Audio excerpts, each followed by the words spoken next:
Hello everyone. I would like to continue to the class. Last time I showed the video about the tree-like structure, and mainly we would like to focus why we have to use trees or what kind of trees or how to implement it. If you remember, we ever do the binary tree implementation before as an assignment for linked list. So I would like to briefly mention again that through this class, you learn a lot about many type of structure, but the base kind of like core implementation is from either array or linked list. And to be honest, I would say like in real life situation, I'm barely use linked list anymore, simply because I didn't work in software house or production companies, software production that need to optimize the performance of my software. That's why most of the times I use array as the thing that we do for faster implementation. That's kind of like proper choice for me. So it's applicable for prototyping in general. It doesn't mean it's good. It doesn't mean it's perfect kind of structure. I would like to say like it's still much slower than linked list in many cases. However, it's fast in terms of implementation, and it's most applicable with all the prototyping stuff that I do. I do the mostly I do data analysis, so I need to briefly analyze that and present it to teams, and then we do the statistical analysis later on. So that's why array is like most of my preferred choice, kind of. However, linked lists, like the bare linked list, is normally I'm not going to use it. But then it have versatilities that from linked list itself, simply we can say like, okay, all the structure that we learn in the class either is going to be queues, it have better performance if you implement it from linked list. So as I say, like it's very hard for me though to generally use the barebone linked list, not my preferred choice anymore, like in my opinion. Like I would say like this is nature of my work. If you work in the any other industry, you might prefer linked list more than array. For me, it's take longer implementation times, also prone to small mistake due to either like the way you manage the memory or how you do the transversal of data, how you access the information itself. So for me, that's the reason why, generally speaking, I didn't use barebone linked list. But it's better for me if I use linked list to implement queue or stack. Then I use a lot of queue and stack in the computer simulation mostly, and those two is much better in many sense to do in queue and stack, because you can dynamically create and shrink down and scale the size of queue and stack.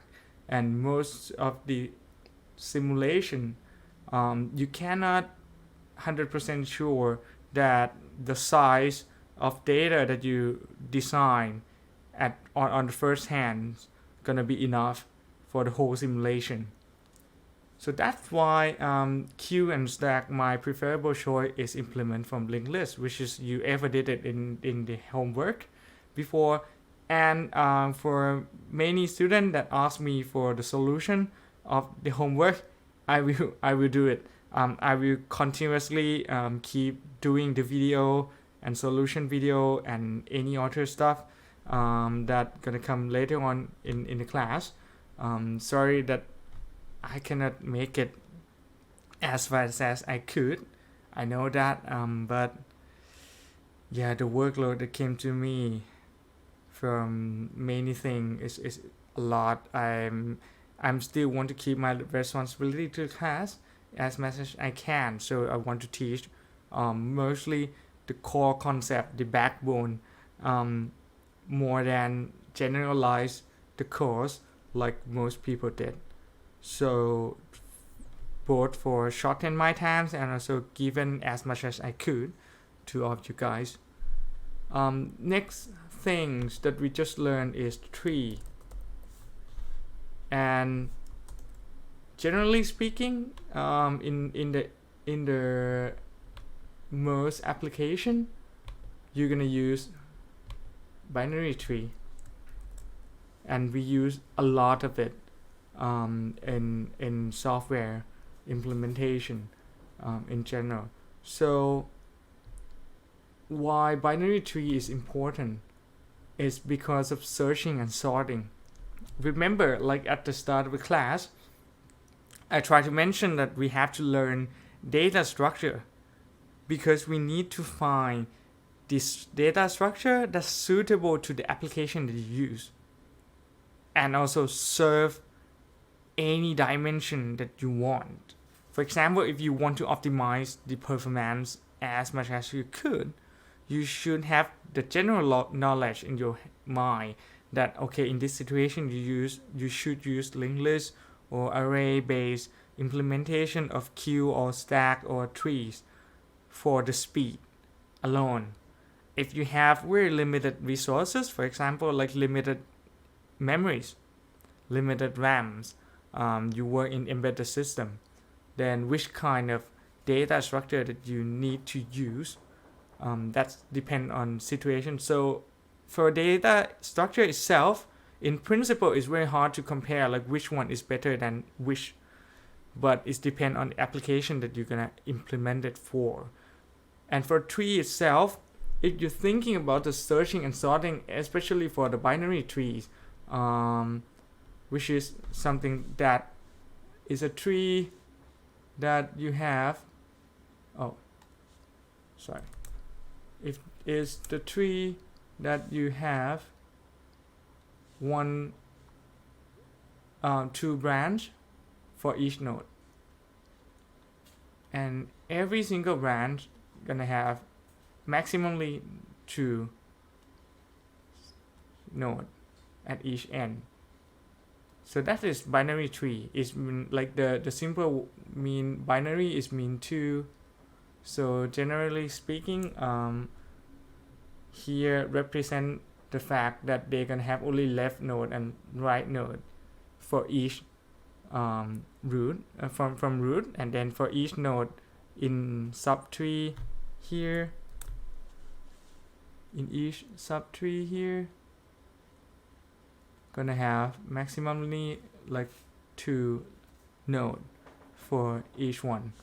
So why it's important is because if you sort the data and put it in binary tree structure, it's gonna be much faster for you to do searching. Why? Thinking about this, like this structure itself can embed some algorithms for sorting inside of it. To put it in general word, like if I zoom out a little bit, if we have the structure that the root of binary tree is one number, for example like 37, then you create the simple rules that on left hand side of each node, the number on the left hand side should be lower than the root, and number on right hand side should be more than the root. So it's going to be like this. Okay, so it's maximum root, like each branch is going to be lower or higher. So if you have some random number came in, then you inserted number 25, then you have one if else to say like, okay, the new numbers is less than or more than the root. If it's less than the root, insert it as a left node. However, if it is higher than the root, you insert it as a right node. Again, if you have one more numbers and you do the same kind of comparison, okay, you have number 35 less than 37. However, it's still more than 25, so it should be at here, okay, at the right hand side of 25 itself, okay, because 35 is more than 25. Then you have new number came in again. You have 46. Where should it be? It's gonna be, okay, 46 is more than 37, but then it's less than 55, so it should be inserted here. Okay, then you keep doing this, so the tree itself gonna be structure for you to searching for information in the same times. So thinking about this, like if you have like the array or linked list, to make it simple, it's gonna be array, okay, and you have sorted array that have same 5 numbers here. Okay, regardless the fact that you need to do sorting before array gonna looking like this, because like if you remember the orientation of this information is something like different than this, right? So the fact that the numbers, the number itself doesn't come in this order. So firstly we come as the order of 37, 25, 55, 35, 42. So from this order, that's my mistake. Okay, in this order, and from this order itself, what you have to do is you need to do sorting, right? Okay, you need to sort it first before it's gonna look like the sorted array here. Then it's gonna be faster to search for any numbers. But for the tree itself, if you collect data in a tree structure and you have the rules when you input new information, that the lower number is going to be on the left, the higher number is going to be on the right from the first one, and you keep doing this, then the tree itself going to help you to do the search, like no matter what. Because when you do searching, either you do any kind of algorithms in array or in linked list, like the normal linked list, you need to search for from one index to another. Either like you're gonna cut it in half, searching for the left side or the right side or whatsoever. But for the trees, it's become divide and conquers algorithm by itself. For example, if we want to search for number 25,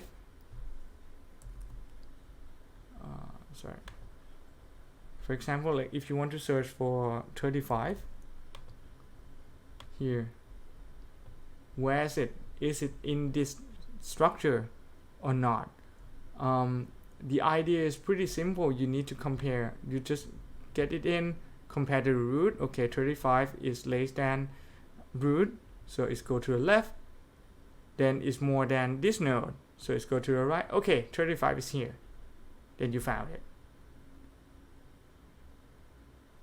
But if you come to the normal array, it depends on algorithm, right? If you like do brute force search from left to right, okay, you're gonna compare one by one.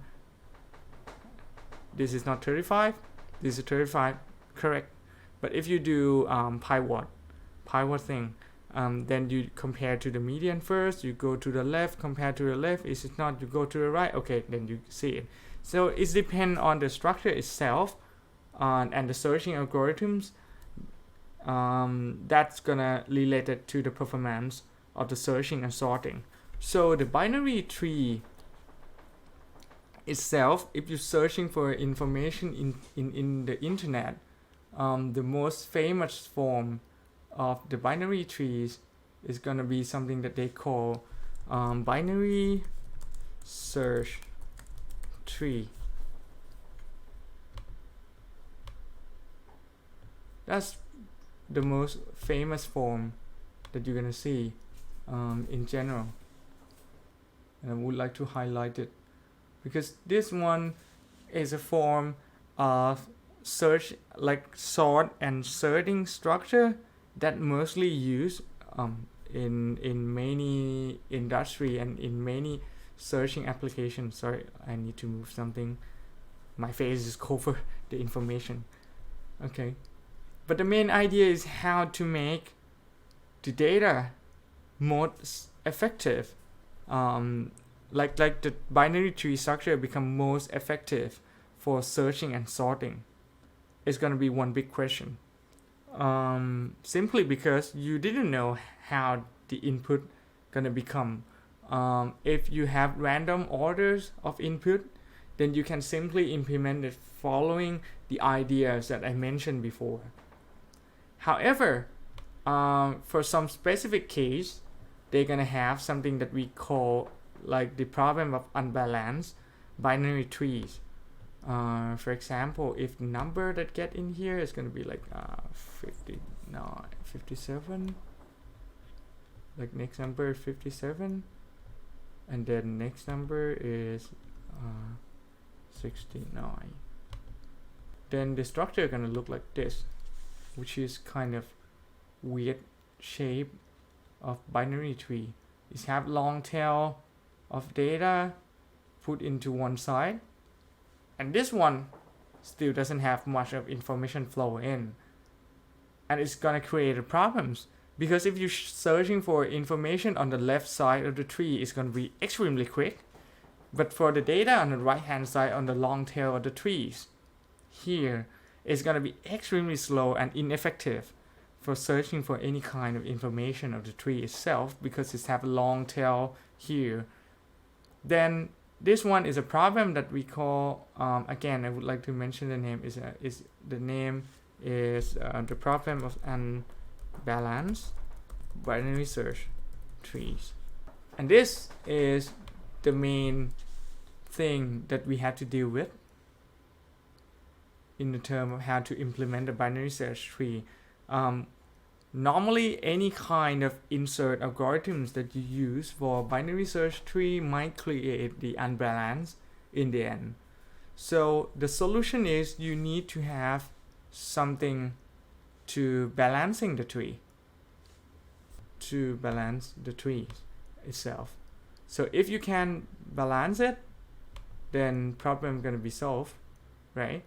Because if the tree is balanced, you can imagine that it's going to be faster to searching using binary tree itself in comparison to any other kind of algorithms, and also effective for the memory allocation. For some of you that know hash table or hashing before, those concepts we're going to learn later on is faster in terms of searching. However, it takes much more memory or storage in your disk in comparison to binary search tree itself.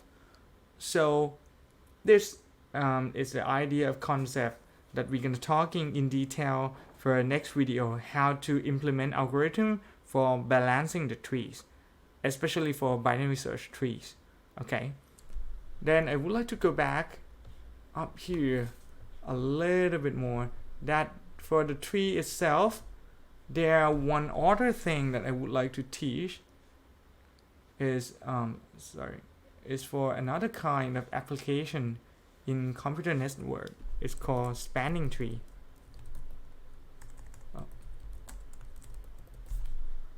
Because I look at your syllabus and I think this one gonna be important in the future. Spanning tree is concept in computer network that help us to identify how to moving or allocate data within the network itself. Imagine that you have computers that connected in a network by LAN cable, by wireless, or by ad hoc or whatsoever, and some computer connect to the other, some might not be, and your network look like this. For example, spanning tree, the concept is the kind of algorithms and also the data structure to contain the minimum root that can access to all node in the network. The idea is like, okay, the network itself connect to each other like a graph or a diagram. However, in spanning tree, they will try to minimize the complexity of the root to find the minimum cost of the root that still connect all the network together.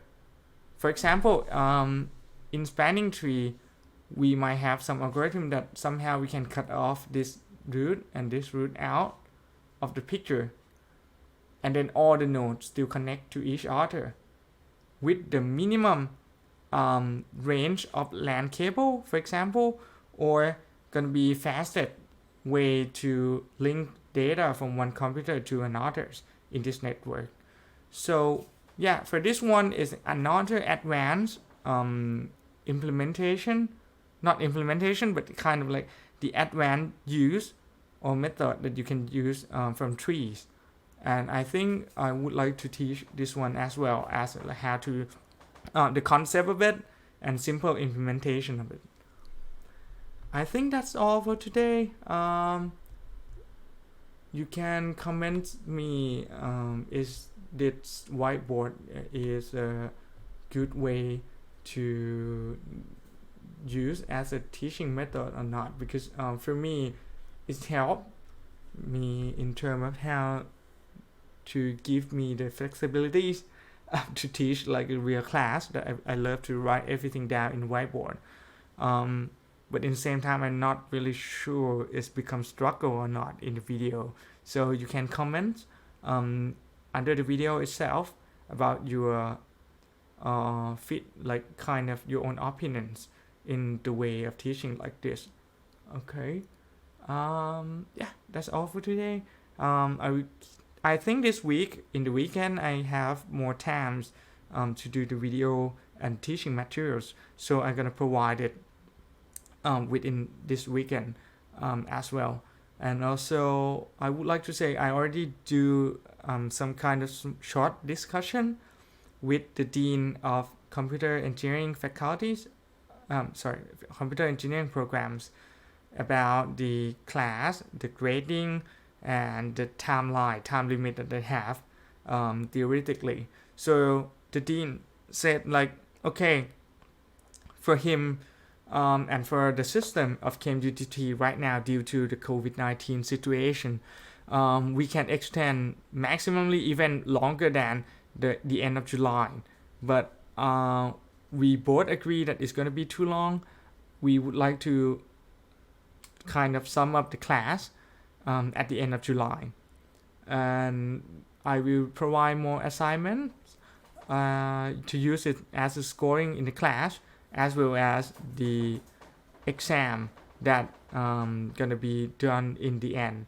And then we gonna like kind of like tally up the score, and then I will tell you guys beforehand which grade that you are right now, and then provide you the option to do either a report or more homework in general, like more homework or mini project or report, to rising up the score a little bit and telling up if you still have a chance to get a better grade. For example, if you barely gonna have like 2 or 3 more score to get B plus from B, for example, then I'm gonna give you an option to do quick assignment or quick report about something in the class. Then that's gonna be add up score to, you know, jump up for one step of the grading and in the rubrics. And that's one being allowed from CPE right now. So yeah, I think that's gonna be better compromising way integrating in this kind of like incomplete kind of like underprepared course that I'm gonna provide to you. And anyway, I'm gonna promise that after the class I'm gonna provide more video as well to helping you in any kind of question and feedback that I got in class, or any content that you want me to explain a little bit more. I'm gonna make it for you guys kind of like extra on, and put it on the YouTube link in the playlist. So in the future, if you still need to use those kind of assets in advanced course in your program, you still be able to find it in YouTube video.